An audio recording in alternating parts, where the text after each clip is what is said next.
2016 ఆంధ్రప్రదేశ్లోని ఒక ladies hostel room number 105కి ఓ భయానకరమైన కథ ఉంది. ఎంతమంది వచ్చినా ఆ రూమ్లో ఎవరు ఎక్కువ రోజులు ఉండేవారు కాదు. ఒకరోజు అంజలి అనే అమ్మాయి ఆలస్యంగా వచ్చి ఆ రూమ్లో చేరింది. ఆ హాస్టల్ వార్డెన్ ఏదో చెప్పాలనుకుంది, కానీ ఆమె వినలేదు. రూమ్లో అడుగు పెట్టగానే వింత అనుభూతి. ఫోన్ తీసి చూసింది, నెట్వర్క్ లేదు.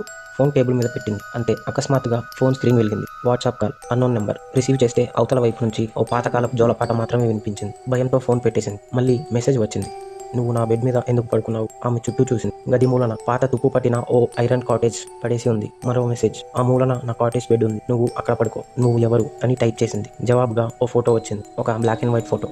అందులో ఓ చిన్నపాటి అమ్మాయి విచారంగా నవ్వుతూ అదే తుప్పు పట్టిన కాటేజ్ బెడ్ మీద కూర్చొని ఉంది. Date 16th August 1998. అంజలి చాలా భయపడింది.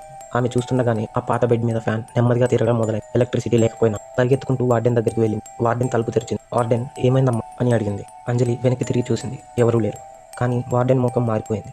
ఆమె కళ్ళు మనిషిలా లేవు. అప్పుడే వార్డెన్ నోటి నుంచి ఓ జోలపాట వినిపించింది. అంజలి వెనకాల అద్దంలో ఆ ఫోటోలోని అమ్మాయి నిలబడి ఉంది. చేతి వేలు పెదవి మీద పెట్టి సైలెంట్ అన్నట్టు.